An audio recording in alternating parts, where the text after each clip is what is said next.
fired. I'm not impressed with any of you. This is a bloody shambles. You didn't follow the money. I've got 2 teams here, and they're both rubbish. You're fired, you're fired, you're fired.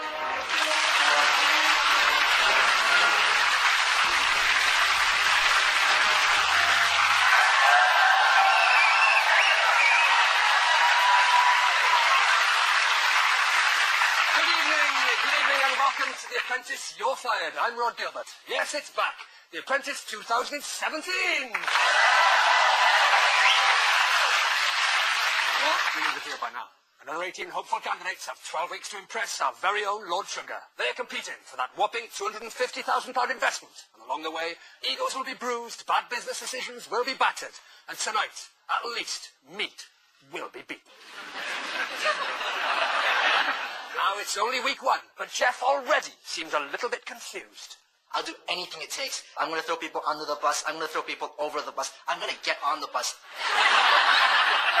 Yeah, that's a train, Jeff.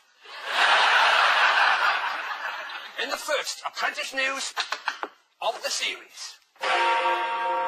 Lord Sugar finds a fingernail in his burger, but the mystery is solved in the boardroom. Lord Sugar, I had my hands in that meat and I mixed it. James brags about how much he earns as a Tony Blair lookalike. The nice guys earn £200,000 a year. Ross talks candidly about life as a nursery school teacher. Normally I'm the smartest person in the room. Michaela is so shocked at the price of the chicken, she forgets she has a notepad. $6.60 a kilo. James's head is so light, Andrew nearly blows it off in the Losers' Cafe.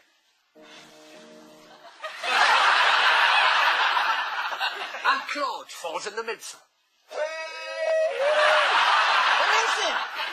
And that is tonight's Apprentice News. Help us chew the fatty gristle off this inaugural task, and rest the vegetarians, of course. Please welcome Apprentice expert and confidant of Lord Sugar, Mike Seatar, friend of the show, Matt Edmondson, and comedian Holly Walsh. Welcome to your...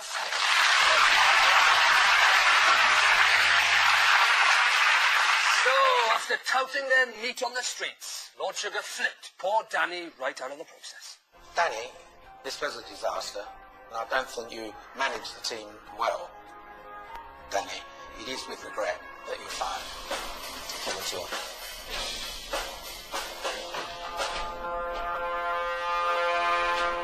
Please welcome Danny Grant.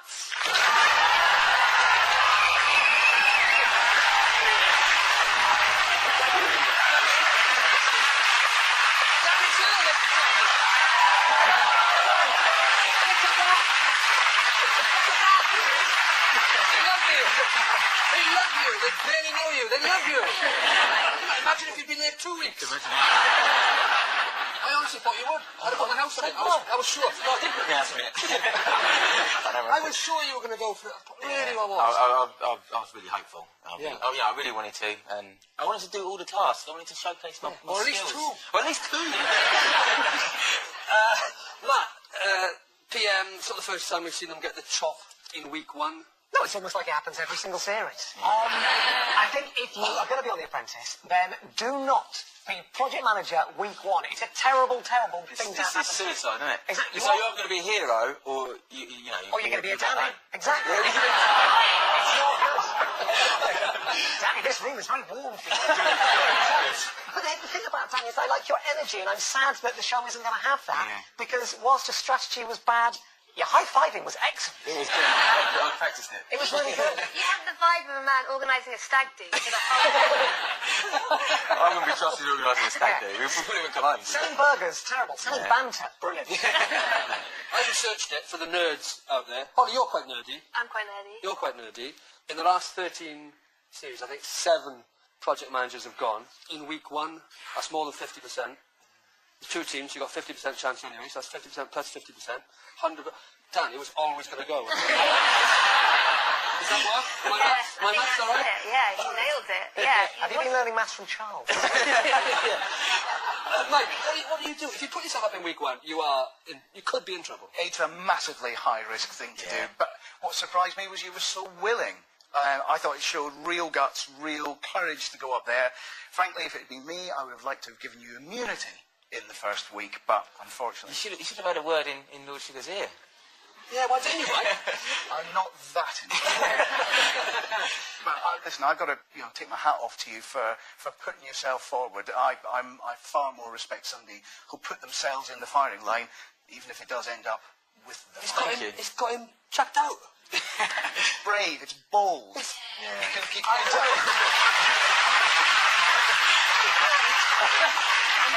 wasn't all bad. This bit is great. Now you get to beat Rhod. Yeah. You get to be here. This is good. Yeah, I'm not quite sure that's why I went in. I just want to make Rhod look good. £250,000. Is that why you got out in week 1 so you could hit me quicker? Yeah. Save me buying a ticket for your gigs.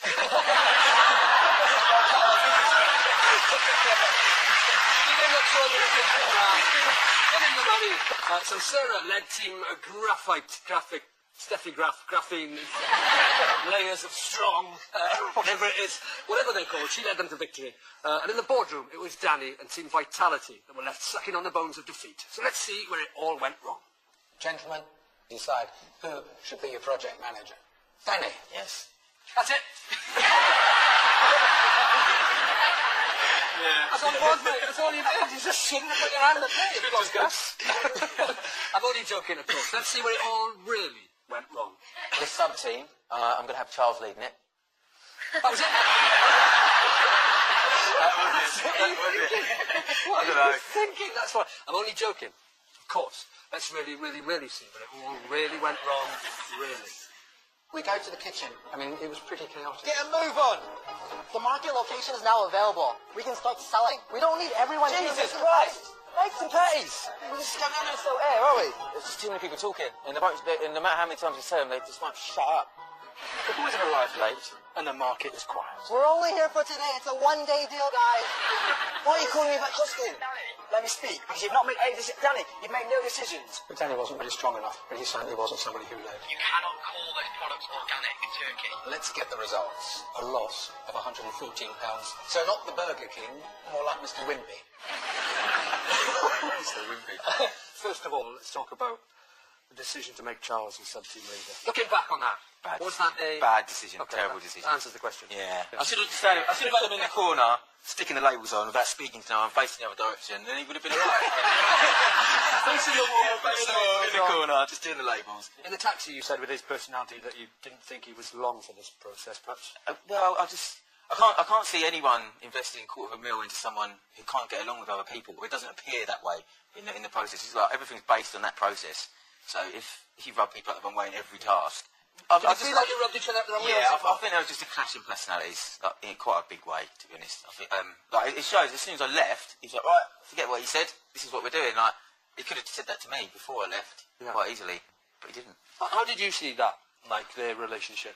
I think at the first sign of that sort of mutiny, I think you strip them of their rank. Yeah. I think you bring somebody else in who you've already formed some sort of a bond with, and I think you change them around.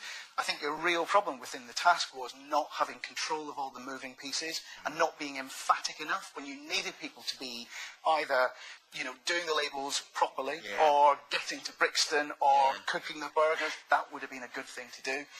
It's at that point you should have put your foot down. You should have been far, far firmer. Yeah. And I think the task would have been transformed. Yeah. I enjoyed watching Charles do the pricing. That was he was the price of the meat minus the price of the packaging, multiplied by the square root of the weight of the herd of buffalo, divided by the amount of time we faffed about, and that's £15 trillion a burger. That can't be right. But should he have been faffing with pricing at that point, Matt? Was Danny right? Should he have got out there? What? It's a tricky one, isn't it? Because, Charles is only fresh out of Hogwarts. So...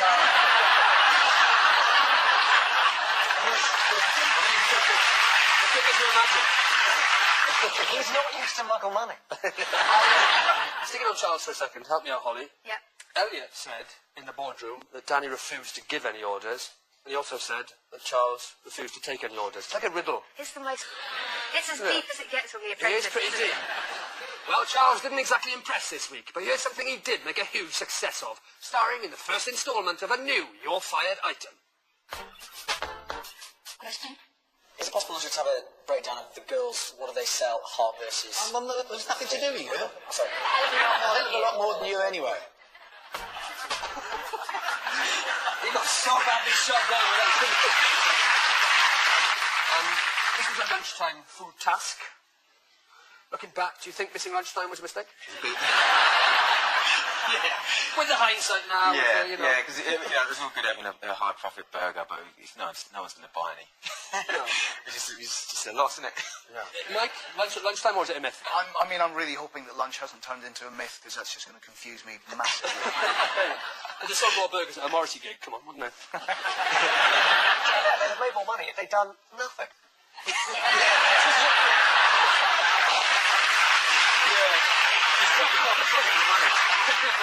Well, you did say in the kitchen, to be honest, I mean, I'm doing an impression of you now, you went, you can't sell nothing! You say your team did, you must be very hats off to them, they pulled off a miracle, They proved you wrong. This is the, let's talk about the packaging a little bit, just quickly, because this was a bit of a, this whole organic, whose fault was it? I never quite That was definitely Jeff. Was it? Yeah, Jeff and Elliot. I put Jeff in charge of it, and it took forever just doing that. There ain't even no colour on it or nothing. Look at it. But it's the organic crossed out that's the real problem. You can't cross things out on a label, can you, Mike?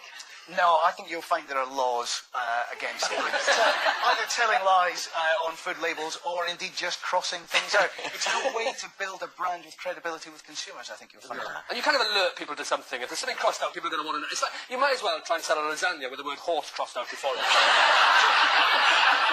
Just hope for the best. Why didn't you say organic meat? Why didn't you add the word meat? Adding the word meat would have been better than crossing out the word organic. Well, it took him long enough to cross it out, I don't know. Yeah. There is almost nothing more suspicious than a stranger trying to sell you meat out of a cool box. The word organic crossed out by it. Well, unable to make enough money through selling their burgers, graffiti, whatever they're called, turned to an unusual outlet, music.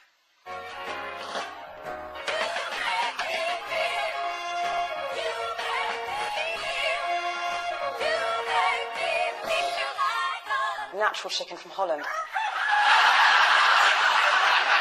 Well, it's great to be back, and The Apprentice wouldn't be The Apprentice without Lord Sugar's loyal hench persons, Karen and Claude. It's only week one, and on task Claude was already breathing down the boys' necks, while in a startling boardroom confession, we finally learned why we never see Karen with her hair up. I have eyes in the back of my head.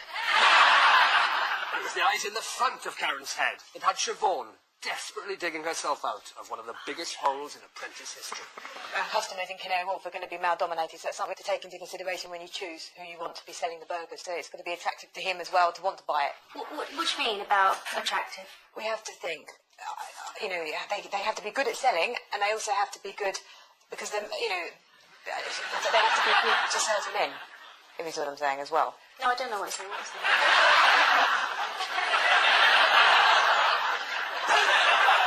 Horrible, isn't it? Excruciating. Is it over? It's excruciating. She was basically saying, if you've got big boobs, you should do this job, which is the worst thing you can say any time, let alone in front of Karen Brady, who's going to take you down in a second for that. That was a terrible mistake. Yeah, that was. I mean, it's easy sitting at home, though, isn't it? I mean, what's it like having those two breathing down your neck on the task? It's hard, man. Like, Karen is like, her stare, I can feel it. Burning through my head, honestly. The stare. You couldn't see that there, but there were definitely lasers coming out. They were definitely like visible lasers. Just her eyes alone were cooking those burgers the whole time. I was sweating in the boardroom with them two looking at me, and obviously Lord Sugar as well. I was sweating. Yeah. Literally. Yeah. And you didn't say anything as sexist as that as well. You get to vet all the candidates later on in the process, Mike. Is anybody cracked? Oh, I mean, by the time the candidates get to me and my fellow interviewers for the interview stage, they are hardened in the white heat of competition. They are so determined by that point. And all I think they can see behind me is £250,000 worth of investment, and they'll do or say pretty much anything to get there. So they don't tend to crack, but it's my job to try and get them to wobble a little bit. To break them totally. Yes. Well, Danny spent so little time in the Apprentice house, they probably won't even need to change his sheets before next year's series. So true. But as you can see from this bit of unseen footage, some of our candidates made a little more impact in the bedroom.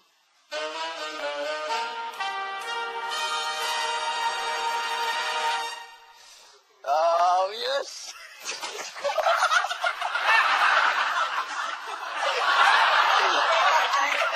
It's a sweet memory.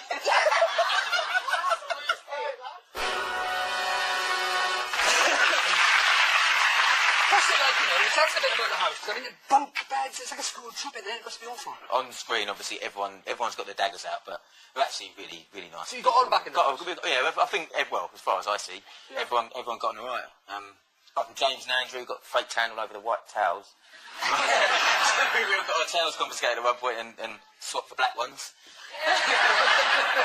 Did you enjoy it? I really enjoyed it. Did you? Yeah. I'm a massive fan of The Apprentice. Yeah. So just being there, like even just making it onto the show that's an achievement. Oh, that's nice of you, Jack. Let me go on with it.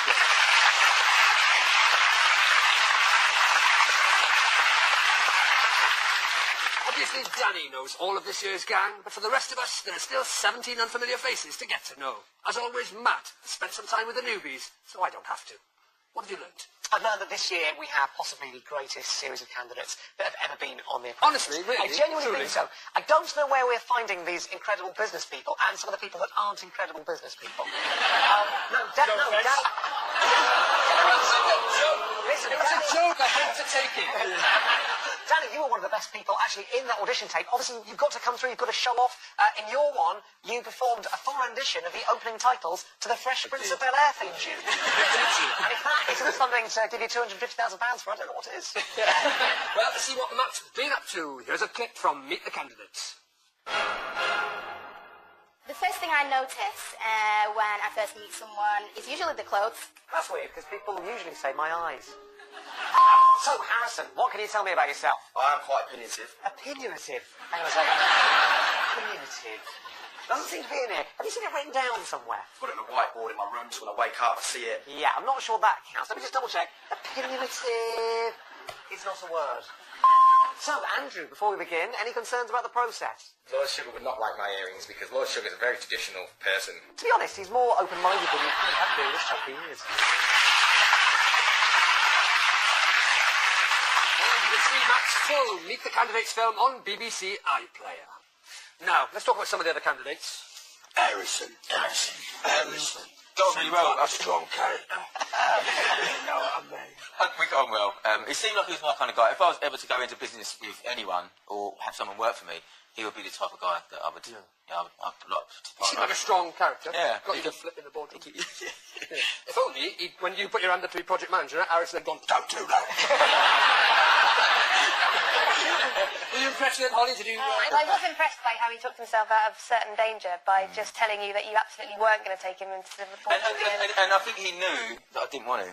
Right, yeah. Because you did say, I don't want to do this. Even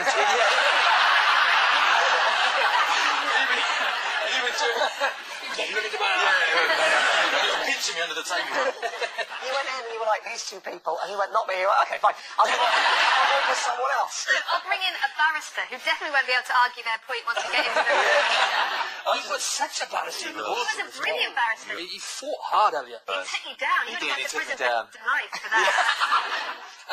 Michaela stood out, I thought, a gas. I love Michaela. Yeah. Yeah. I love her glasses. She's got to that sort of sexy Bill Gates vibe. It's a great look.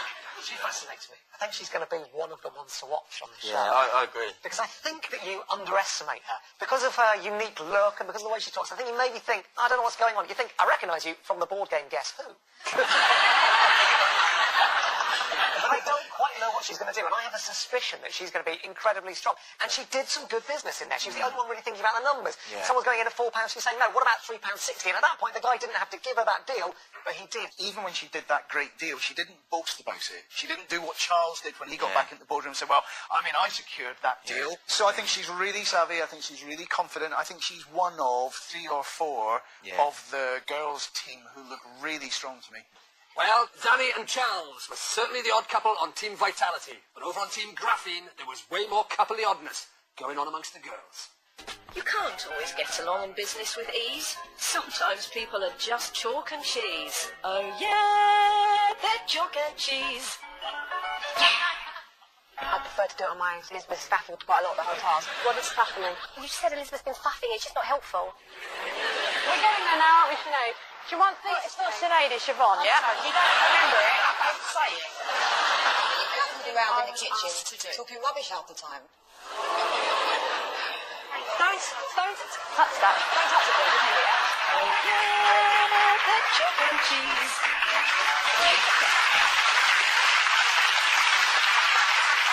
I love the word faffling, though. It's faffling is the most faffy way of saying the word faff that I've ever heard. It adds the faff to faff, faffling. And she said it 3 times. It wasn't like she said it once. She said it repeatedly. Accused people of faffling around. So, Danny, unfortunately, Lord Sugar won't be investing in you, but he does have this advice for your future. Danny was a nice fellow. In the first task of this process, it shows a bit of guts to put yourself forward. The task was very simple. Make burgers, get out there and sell them. You know, when do people buy stuff? Lunchtime. What do? Completely miss the lunchtime trade. What Danny's got to do in the future is to focus on what, you know, the task is ahead of him. Profit margin is an important thing. Pricing is an important thing. I mean, you know, to not know your pricing from the get-go was a big mistake. But I think he seems to get on with people. He's a chirpy chappy. So, you know, he's quite a likeable fella. That was all right. That was all right. Chirpy chappy. Chirpy chappy. Happy with that? Yeah, I'm happy with that, I think. What are your plans for the future, Danny? I just hope to carry on building up my business. You know, we do activated carbon for teeth whitening, so just keep plugging away on that. All right. Good luck with it. I understand it. Good luck with it. So, Lord Sugar made his decision, but do our panel think it was the right decision? Mike? Danny, I think you are such an energetic, brilliant force of nature. There's a butt coming. Yeah. But you just didn't stay on top of the task. And the fact that when you got into the boardroom, you didn't know who you were going to bring in, I just thought that meant you were doomed from that point. So I have to agree with Lord Sugar. Matt? I like Danny. I like Danny a lot. I liked him on the show. I like you even more now that I've met you. And I do think that it There's a butt coming. Yeah. No, there isn't, because I think it takes guts to put yourself up as project manager first. And I think that you'd rather have someone on your team who you can get along with than someone you can't. So I would have gotten rid of Charles. Holly? I think you should have probably stayed in hindsight. I think you were probably a better player than some of the other ones, but who knows? Who knows what happens? So you agree or disagree? I'm neither taking orders nor giving orders. You neither agree nor disagree? Exactly. Okay. So no, I'd say... You'd be the first person ever to sit on the fence. On... no, I'd say you should have gone. Fine. Well, it was nice of you to dress it up so well. So our panel sort of agree with Lord Sugar, but let's see what the audience thinks. If you agree with Lord Sugar, then hold up fired now. If you disagree, hold up hired, please. Oh, that's a tough one. That's a tough one. What do you think, Danny? I definitely think it's more green. Yeah, I thought you might. It is red, it is fired. I'm really, really sorry. I remember you lot. You bravely stepped up, and then you bravely stepped straight out. But as you know, no one leaves your fired empty-handed, mate. Timekeeping probably wasn't your strong point. But you might need a little diary, a little help for 2018. We have got you this beautiful 2018 diary. It's bound with top quality seeded burger baps. And so that you never miss lunchtime again.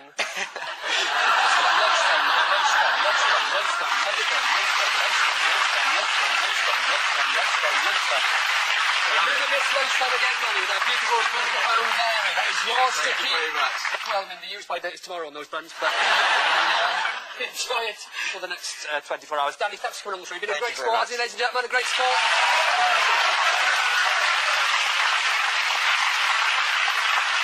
Let's have a look at your highlights. Gentlemen, decide who should be your project manager. Danny? Yes. Good. Good to meet you, boy. How you doing? Why are you doing your own show? You should get Jeff to do it here. Okay, hang on. Danny is a legend. He's a bit of a lad, bit of a Del Boy type. Yeah, let's go. We've got a little time left. He's got humour, always positive, always lit up the room. We need to get out there and sell. He's just a lovely all-around guy. Look, let's get spirits up. Let's pump this house. Ladies and gentlemen, Danny Grant.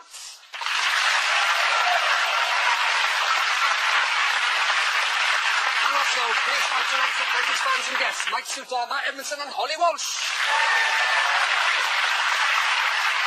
Next week, we'll see our candidates' creative sides as they're armed with paint rollers and brushes and let loose in a 5-star hotel. What could possibly go wrong? This next task is all about making money from interior design. What is that? How did you measure that wrong? I measured it. That's how I measured it. Wrong. Landscape greenery waterstone by... This to me screams British. Yep, totally agree. I would also scream no. It's like some kids rainbow in this place. Chaos. Too much chaos. Do you want to, like, I don't know, touch each other? She's gone. Well, She's a ballerina. just leave the wall, it's fine. Join me next Wednesday at 10 for more You're Fired. Good night.